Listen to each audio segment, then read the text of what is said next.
വിശുദ്ധ മർക്കോസ് എഴുതിയ സുവിശേഷം അധ്യായം 16 വാക്യങ്ങൾ 14 മുതൽ 20 വരെ. ശിഷ്യഗണത്തിന് പ്രേക്ഷിത ദൗത്യം. പിന്നീട് അവർ 11 പേർ ഭക്ഷണത്തിനിരിക്കുമ്പോൾ അവൻ അവർക്ക് പ്രത്യക്ഷപ്പെട്ടു.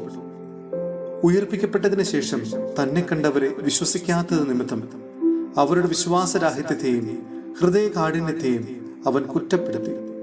അവൻ അവരോട് പറഞ്ഞു, നിങ്ങൾ ലോകമെങ്ങും പോയി എല്ലാ സൃഷ്ടികളോടും സുവിശേഷം പ്രസംഗിക്കുവിൻ. വിശ്വസിച്ച് സ്നാനം സ്വീകരിക്കുന്നവൻ രക്ഷിക്കപ്പെടും, വിശ്വസിക്കാത്തവൻ ശിക്ഷിക്കപ്പെടും. വിശ്വസിക്കുന്നവരോടുകൂടെ ഈ അടയാളങ്ങൾ ഉണ്ടായിരിക്കും.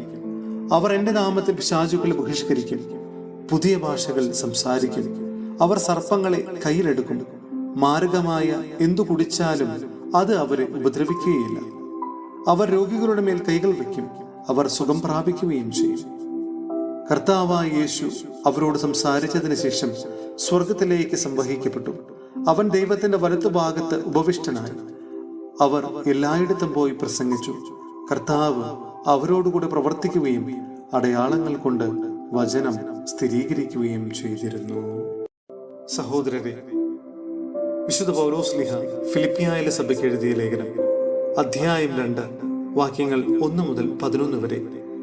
തന്നെ ശൂന്യനാക്കിയ ക്രിസ്തു.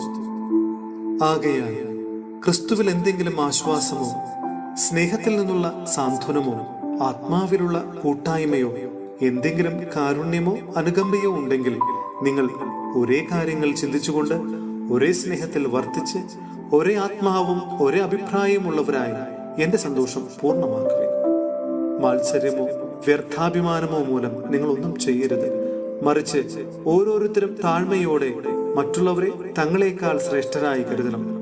ഓരോരുത്തരും സ്വന്തം താല്പര്യം മാത്രം നോക്കിയാൽ പോരാ, മറിച്ച് മറ്റുള്ളവരുടെ താല്പര്യവും പരിഗണിക്കണം. യേശു ക്രിസ്തുവിനുണ്ടായിരുന്ന ഈ മനോഭാവം നിങ്ങളിലും ഉണ്ടാകട്ടെ. ദൈവത്തിന്റെ രൂപത്തിലായിരുന്നെങ്കിലും അവൻ ദൈവവുമായുള്ള സമാനത നിലനിർത്തേണ്ട ഒരു കാര്യമായി പരിഗണിച്ചില്ല. തന്നെ ശൂന്യനാക്കിക്കൊണ്ട് ദാസന്റെ രൂപം സ്വീകരിച്ച് മനുഷ്യരുടെ സാദൃശ്യത്തിലായി തീർന്ന് ആകൃതിയിൽ മനുഷ്യനെ പോലെ കാണപ്പെട്ടു. മരണം വരെ, അതേ കുരിശുമരണം വരെ അനുസരണമുള്ളവനായി തന്നെ താഴ്ത്തി.